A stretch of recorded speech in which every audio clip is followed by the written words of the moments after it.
Hanging coffin. When hiring people to build your house, never ever offend the workers, especially the carpenters. Take me, for example, a rookie carpenter, not particularly skilled. Just because of one remark from a customer that upset me, I secretly pulled a little trick, and the result was a ruined home. When my grandfather found out, he flew into a rage and slapped me hard. Disaster is about to strike. This trick will backfire, and you'll lose your life. My family has been carpenters for generations, especially my grandfather, whose craftsmanship was exceptional. Everyone called him Master Carpenter Chudai. However, for some reason, our family line was sparse, with only one heir in each generation. Because of this, my grandfather adored me and passed down everything he had learned in his lifetime. But when I was 18, I did something foolish, thinking I was clever. I secretly did something to the main beam of a customer's house. I had no idea that this would have such a significant effect and consequence. I swear, if I had known, nothing would have made me do it. In truth, all I did was carve a small statue out of leftover wood and place it on the main beam of their house. Of course, there was a reason behind my action. It was because the customer disrespected me. That day, my grandfather was supposed to go to the job, but a distant relative came to visit, so he stayed home to entertain them and sent me in his place. When the customers saw that I was just a young lad, they were displeased. The couple whispered incessantly, "What can this kid do? Is he even capable of doing a decent job? We hired Master Carpenter Chudai, but instead, we get this little brat, still wet behind the ears. What if he ruins our project?" I was furious. I poured all my effort into doing the best job possible, all while thinking that once the work was done, I'd play a prank on them. The job was flawless, no one could find fault with it. The couple was thoroughly satisfied, truly, like grandfather like grandson. The craftsmanship is impeccable. No doubt, this is the grandson of Master Carpenter Chudai. But by then, it was too late for compliments. At noon, during the lunch break, I went up, found a piece of scrap wood, and carved a small figure pulling a cart, then placed it on the main beam. In the following days, their household was bound to experience hardship. So, when building a house, never offend the workers. If you do, even the slightest move from them can lead to disaster. Back then, I was young and arrogant. After doing that, I quickly forgot about it. Until 4 years later. In our region, coffins aren't sold. Usually, we have to invite a carpenter to come to the house and build one on the spot. The elderly often prepare their coffins in advance, with the carpenter crafting them meticulously, carving dragons and phoenixes, sometimes even embroidering flowers onto the wood. After all, it's the last journey of a person's life, so it has to be done with great care. Not to mention, the owner of the coffin is still alive, sitting there every day, watching every detail with unblinking eyes. It has to be done perfectly. But for the young, who die unexpectedly and without preparation, a simple, crude coffin is hastily made, sometimes not even painted. The man of this house fell into the latter category. My grandfather and I worked quickly, and by nightfall, we were nearly finished with the rough coffin. There was still a bit of work left to complete, so we had to wait until early morning to finish, allowing the deceased to be placed in the coffin the next day. That evening, the body was laid out in the morning hall, while the unfinished coffin was outside in the yard. My grandfather and I rested in the adjacent room. In the morning hall, the widow and her 3 children, along with a few relatives, kept watch over the deceased. I had an uneasy feeling in my chest and couldn't fall asleep. My grandfather also seemed preoccupied. He didn't sleep at first, but eventually, due to his age, he couldn't hold out any longer and started to snore. His snores were unusually loud that night, making it even harder for me to sleep. Outside, the lanterns burned brightly, illuminating the yard and keeping watch over the deceased. I stepped out to get some fresh air. As soon as I left the room, I was shocked to see the yard completely empty. Even the people keeping watch over the body in the morning hall had disappeared. Feeling something strange, I couldn't help but approach the hall. Suddenly, I realized the bed where the body had been laid was empty too. The man who had been lying there was gone. "I'm here." As I stood there confused, a cold voice suddenly echoed behind me. I turned around and saw the man of the house standing inside the unfinished coffin. He stared at me with eyes full of resentment, saying, "Little Carpenter, we had no personal grudge, yet because of one careless remark I made, you caused my home and family to be destroyed." Terrified, I shouted, "No, that's not it. Let me explain." But the man had already leaned halfway out of the coffin, and his body suddenly stretched out over a meter long. His hand reached out and grabbed my left wrist tightly. Instantly, my left hand felt like it had been broken, a pain so intense it pierced to my bones, a coldness sinking deep into my marrow. The man chuckled eerily, "Come with me, little Carpenter. I wasn't supposed to die, but you caused my family to crumble, leaving my wife a widow and my children fatherless. How can I ever rest in peace? If I don't take you with me, I'll never quench this burning hatred in my heart." I screamed in pain and tried to struggle free, but the man's grip was as strong as an ox. No matter how hard I fought, I couldn't break free. Just as I was about to be dragged into the coffin, I suddenly heard the crowing of a rooster. At that very moment, his grip loosened, and I awoke with a start. It was just a nightmare. Sweat drenched my forehead, and my grandfather had sat up beside me, looking concerned. "What's wrong? Did you have a bad dream?" I nodded, trying to prop myself up, but as soon as I put weight on my left hand, a searing pain shot through me, making me cry out. Grandfather quickly grabbed my left arm. "What happened? Did you sleep on it wrong?" "Ha! What's this?"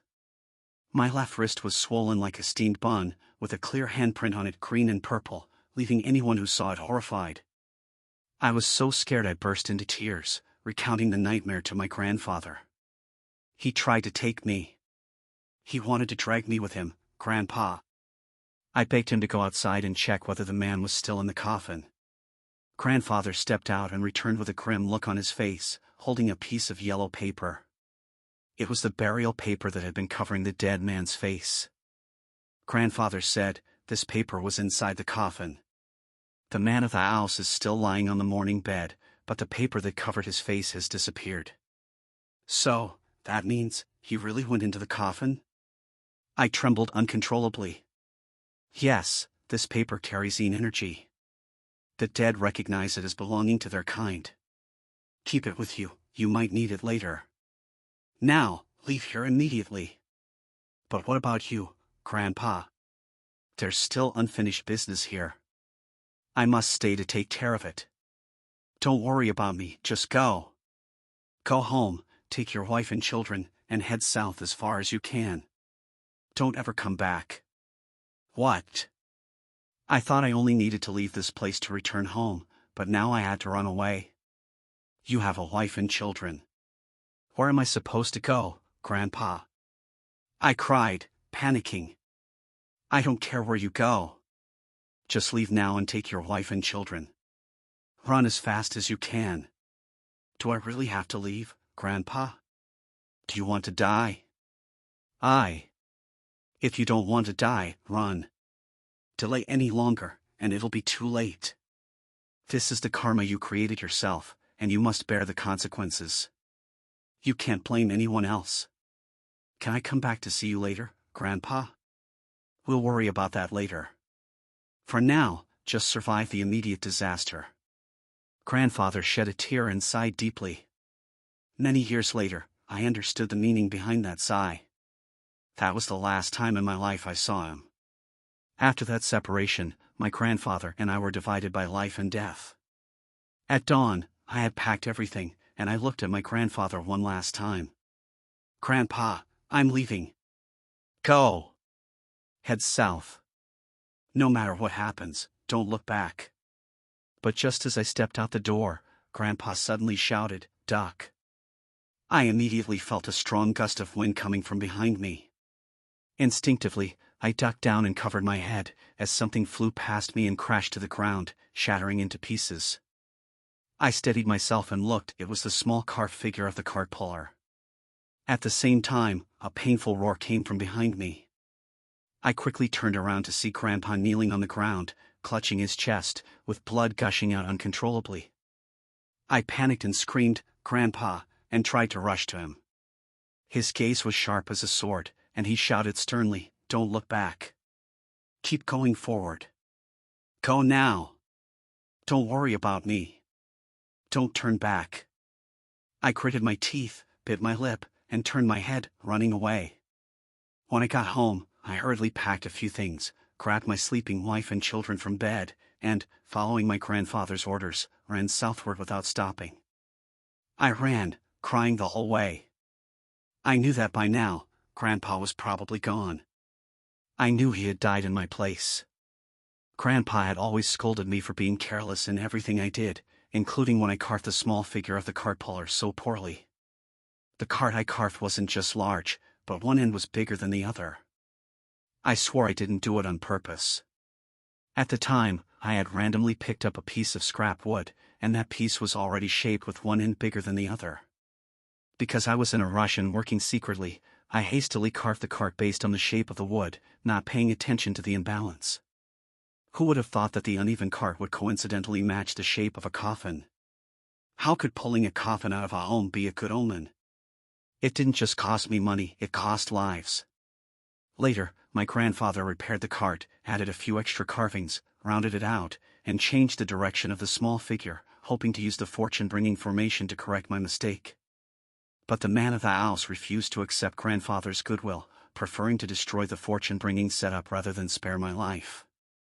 Grandfather told me to tuck the paper from the dead man's face into a book, hold it close to my chest, and run south. Keep going until nightfall before resting, then continue the next day. I had to do this for 49 days straight before I could consider settling down. But I was never to practice carpentry again or tell anyone I was a carpenter. In truth, even if Grandpa hadn't told me, I couldn't have continued as a carpenter. My left wrist, which had been nearly crushed by that man, no longer had the strength to hold an axe. Both Grandpa and I ate with chopsticks in our left hand and worked with our left hand, so our axes were custom-made. But now, my left hand could no longer grip an axe. Though I couldn't use an axe, saw, chisel, or any other carpentry tools, strangely enough, I had no trouble holding a hoe or sickle, which sent chills down my spine.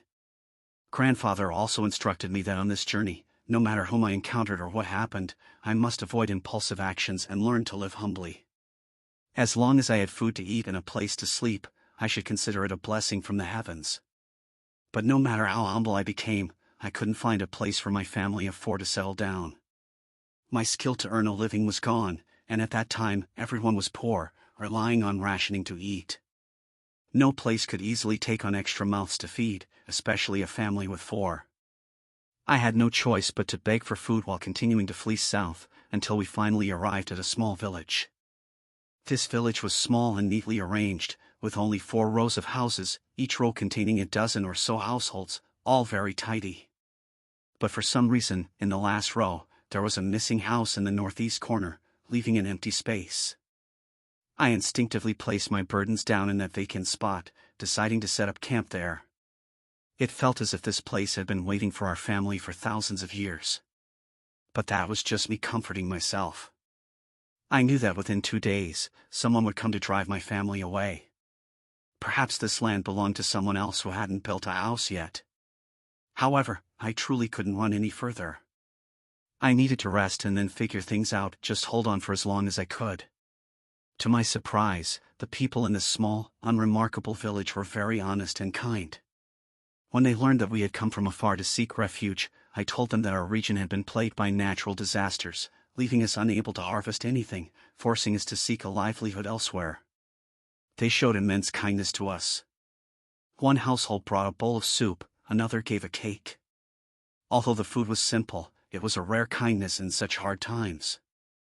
This was the first time in 3 years of fleeing that I encountered a village and kind-hearted people like this, and my heart felt very warm. Our family of 4 stayed there for a few days before deciding to settle down. I thought I had found a place to live and work, but little did I know that this would become the greatest calamity of my life. One day, a village official came to ask if we intended to stay long-term. If we did, they would allocate a piece of land for us to build a house, providing stable housing, and we would become members of the village, able to enjoy the same benefits as the other villagers. I was overjoyed and knelt down to bow 3 times before the kind village official, Uncle Kuang. I can't express how grateful I am. I've drifted here and found a benefactor who has given my family a place to stay. Even if I work like an ox or a horse, I can never repay this kindness. Uncle Kuang quickly helped me up. No need to be formal. We are all like family.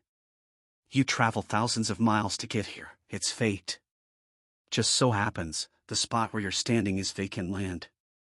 I'll allocate it to you for building a house. You get ready, I'll call some villagers to help. At least we can build 2 small rooms to shelter you from the rain and sun. It's going to get cold soon, and the adults can manage, but the children can't endure hardship. This village is called Shao Kuang, and most of the villagers share the surname Kuang. Very few have different surnames. As soon as Uncle Kuang spoke, the villagers immediately gathered to help, piling up earth to build walls and roofing the house with straw. At that time, houses were built using available materials, walls made of yellow earth and roofs thatched with straw. The only thing that needed to be purchased was stone for the foundation and beams. I was worried about how I would manage, but Uncle Kuang waved his hand and said that the village would cover the cost. I was so moved that I knelt down again to bow 3 times before Uncle Kuang. Thus, with the earnest help of the village official and the villagers, who were like bodhisattvas, I finally had a place to stretch out and sleep at night in this foreign land. I also became a member of this village, starting a new life. I remembered my grandfather's words to live humbly. I also remembered the kindness of Uncle Kuang and the villagers, actively participating in all agricultural production activities, from plowing in spring, planting in summer, harvesting in autumn, to storing food in winter. I volunteered for every task, especially when winter arrived, and participated in the river dredging, always standing at the forefront. Back then, dredging the river was incredibly hard work. In the biting cold, we had to wade into the river to dredge and widen the riverbed. Everything relied on human strength. There were no machines, just a single tractor from the production team. No one wanted to do the dredging work, so to be fair, every household had to send one person to work. Those without suitable labor had to pay money in place of someone. When we arrived at the site, the work was divided into 3 different levels. Those who were younger did the lighter work on the bank, while the stronger ones rolled up their pants and waded into the icy river to carry mud. Of course, I was among those who went into the river to carry mud. But in the very first year of participating in the dredging, something strange happened in my house. At that time, nearly all the young men in the village were working outside, sleeping and eating at the work site. The work started at the end of the lunar year and continued until the end of the new year before they could return home. During that time, my wife was home alone taking care of our 2 small children. I hadn't been home for nearly a month to prove my work ethic, and then one day, a villager came back home, and my wife asked that person to let me know to return home for a visit. When I got home, I found my wife looking haggard, her eyes filled with fear. "Honey, there's someone in our house." "What do you mean?" I asked. "Every night after I turn off the lights to go to sleep, I hear voices in the house. But when I turn the light on, there's no one there. Could you be dreaming?" "I'm sure it's not a dream. Even during the day, I feel like someone is following me in the house, but I can't see anyone. I'm really scared. Can you not go work on the river anymore?" "I can't do that, honey. We just got here, we can't be lazy. That would leave a bad impression on everyone. But I'm so scared, I can't sleep at night." I thought for a moment and said, "How about this? I'll ask Auntie Kuang from the West House to stay with you for a while, at least until this river work is over." Auntie Kuang is Uncle Kuang's aunt, an old lady who lives alone, childless, right next to our house. On the very first day we arrived here, she was the first one to bring us a bowl of hot soup. I went to the West House, explained the situation to Auntie Kuang, and asked her to stay with my wife. Auntie Kuang looked at me and immediately agreed without saying a word, comforting me. "It's okay, perhaps your wife is just unfamiliar with this new place. I'll come over to help keep an eye on her. You can focus on your work at the river, we just got here, and we can't let others think you're lazy." I was incredibly grateful, especially for her last 2 sentences, which nearly brought me to tears.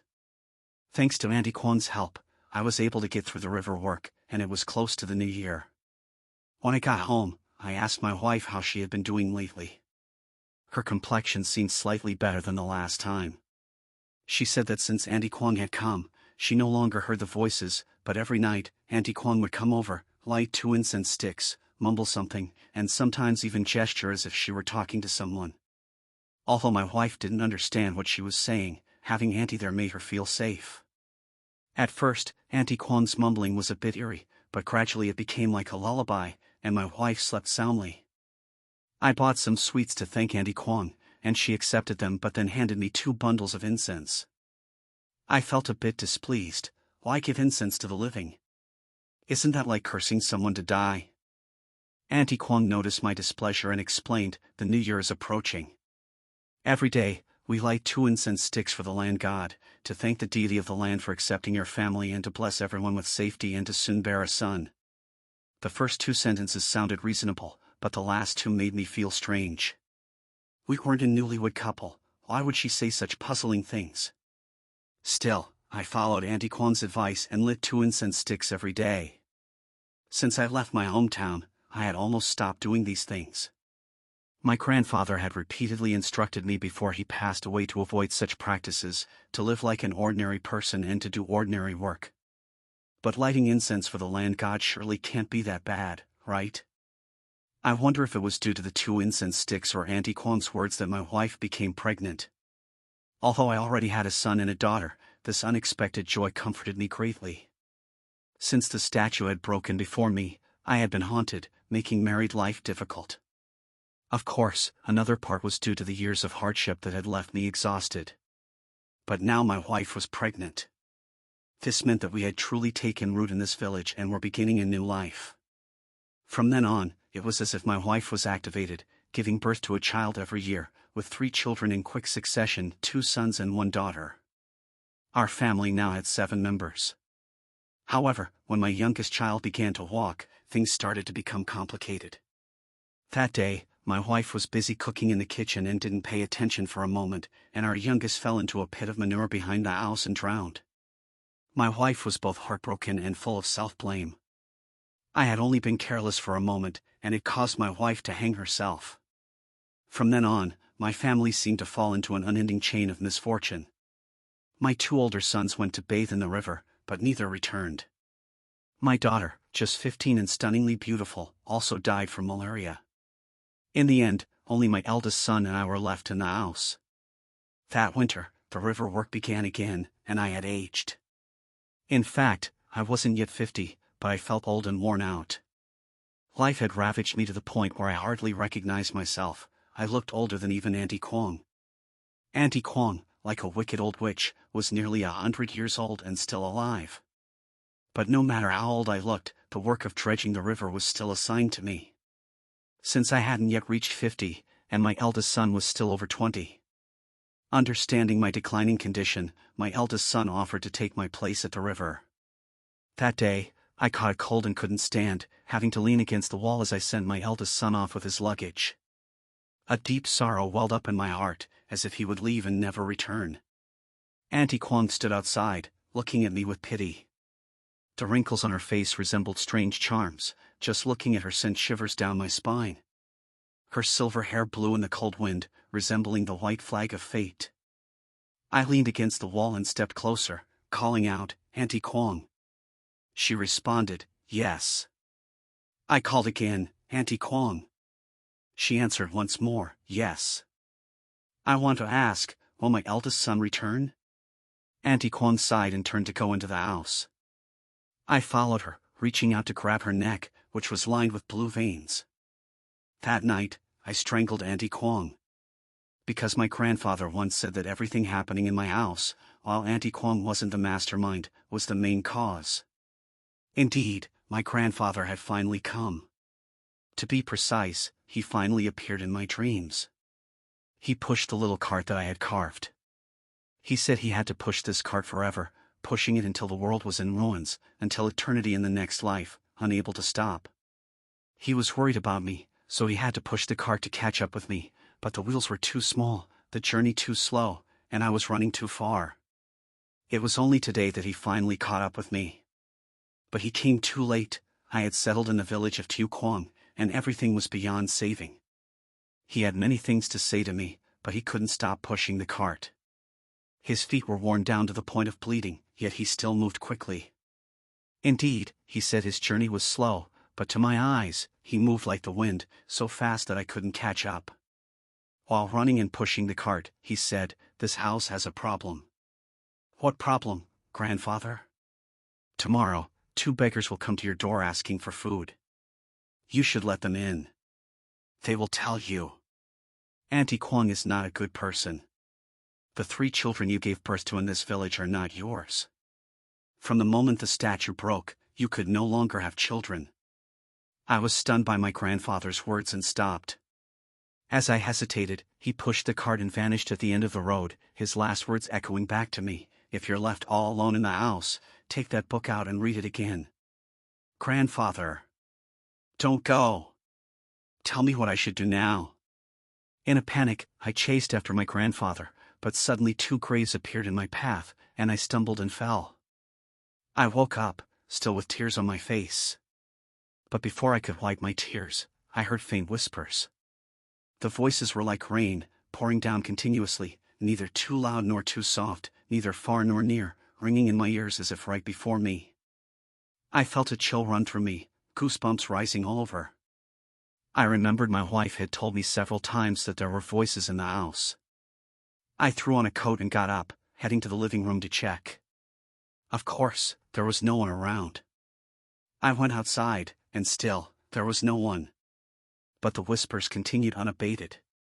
I went to the back of the house and saw 2 beggars leaning against the firewood, half leaning and half talking. One had a long face, and the other had a square face. I asked, "Who are you? Why are you behind my house? Please, we're begging for food." "Kindly give us something to eat," said the long-faced man pitifully. Remembering my grandfather's words, I told them, "You 2 come into the house to talk." As soon as the 2 beggars entered the room, they said, "This place is our home." My heart sank. "What do you mean?" "Come here, let's talk properly, my friend. After all, you won't live much longer."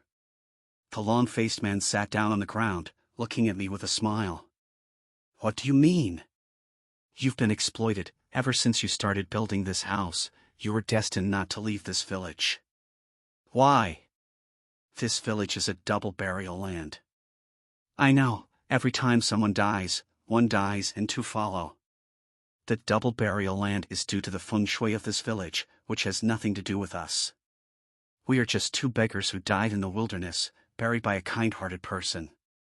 But the villagers follow superstitions, believing we are the cause, so they insist on building a house on our heads to force us to reincarnate." "Reincarnate?" "Exactly, the one who builds a house must be a couple. After building a house on our heads, if they enjoy their intimate moments every night, we will enter the woman's womb, becoming twins, not only breaking the double burial curse but also bringing prosperity to that family." "But you just said I was about to die, how could there be prosperity?" No, you have failed to break the curse." "Failed?" "Yes, not everyone can build a house on our heads. Only someone with excellent virtues, without any moral stains, can have this honor. Therefore, no family in the village dares to build a house on our heads, as everyone understands that no one can be certain about their moral limits. Frankly speaking, everyone has a wicked side that they cannot speak of." "So they chose me?" "Yes, that's why they treated you so well, to keep you here, using your family's lives to break the curse. But you know what sins you've committed. You are not worthy to build a house here, so ever since you began building, calamity has followed you like a shadow. What will happen to me?" "You will be doomed, your whole family will perish." I stood there, stunned like a wooden statue. Damn it, I'm just a hunter, why am I being hunted like a blind goose? Could it be that I had been fooled by a group of villagers? "The old man here will show you this," the long-faced man said, taking out a shiny golden mirror, placing it before me, and instructed, "Look into it." I stared closely, and a wide road appeared in the mirror. I walked along that road and soon found myself behind my house. I suddenly realized that the road was actually the one behind my house. As I was about to walk around to the front to enter the house, I heard strange sounds coming from inside. Curious, I tiptoed to look through the window. The scene before me made me furious to the point of wanting to explode. I saw my wife sound asleep on the bed, while Uncle Quan stood before the bed with a lewd expression, unbuttoning his shirt and laughing. Outside in the living room, Auntie Kuang was holding incense, mumbling something. In the yard, figures were shifting. The mirror shone brightly as Uncle Quan left comfortably, followed by others like Truong Tam, Lai Tu, and Von Ni, stepping in one after another. My anger flared up, and I banged hard on the window. I curse your ancestors for 18 generations. Look at that guy, still as hot-headed as ever, the long-faced man said as he put away the mirror. I looked at my swollen, painful hand. Is this real? Keep watching. The long-faced man lifted the mirror in front of me again. In the mirror, a white coffin appeared. Behind the coffin was a dark space filled with flickering dim lights. As I was lost in thought, I saw my grandfather appear behind the coffin. Overjoyed, I shouted, "Grandfather!" He didn't respond. I was about to call out again when a silver light flew straight toward my face from the dark space. In panic, not knowing what to do, my grandfather jumped up and stood in front of me. The silver light pierced through his chest. Although it lost some force, it still barreled straight toward me. As the speed slowed down, I recognized what the light was. It was the statue of the man pushing the cart that I had carved. The face of the statue looked frightening, still pushing the cart toward me, unwilling to relent. I quickly ducked my head to avoid it, and the statue whizzed past me, shattering before my eyes. The long-faced man laughed at me. So, what do you think? Do you believe it now? Tears streamed down my face. Though I had guessed that my grandfather had sacrificed himself for me, seeing him pierced by the statue's light was heartbreaking. But the realization that everything I had seen was true only deepened my pain. I wasn't a fool. I had long suspected that despite giving birth to 3 children in this village, none of them resembled me. At first, I didn't pay much attention, thinking that children were hard to recognize, but as they grew older, I found it increasingly strange. Apart from my daughter, who slightly resembled her mother, my 2 sons looked nothing like anyone. My wife noticed my troubled expression. She confessed first, "I have never wronged you, but I also feel that something is off with these children." "What is it?" She continued, "Every time you went to work by the river, I heard people talking in the house. I told you about it, but you didn't believe me, so I invited Auntie Kuang to keep me company. When she came, she burned incense and chanted, and I ended up falling asleep and dreaming strange dreams." "Who did you dream about?" "It was people from the village, and Uncle Kuang too. I found it very strange but didn't dare to tell you. Auntie Kuang is just a pawn for Uncle Kuang. She hopes he will take care of her when she gets old, so she always listens to him. Their relationship is like that of Fan Ba and Taimon Khan," the long-faced man whispered in my ear. "By allowing her to befriend your wife, you have let a wolf into your house. Her incense is enchanting. Apart from old Kuang, anyone who sleeps with your wife will have to pay her. If they don't have money, she'll take grains as payment. And every time someone in your family dies, she gets to extend her life by 4 years and 4 months, so she will live for a long time. They are trying hard to have your wife give birth to twins. As long as she has twins, the feng shui of the double burial land will be broken."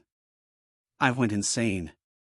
I wasn't naive. I had suspected this strangeness before, but when strange events kept occurring in the house, I thought it was punishment for my past sins, the price I had to pay.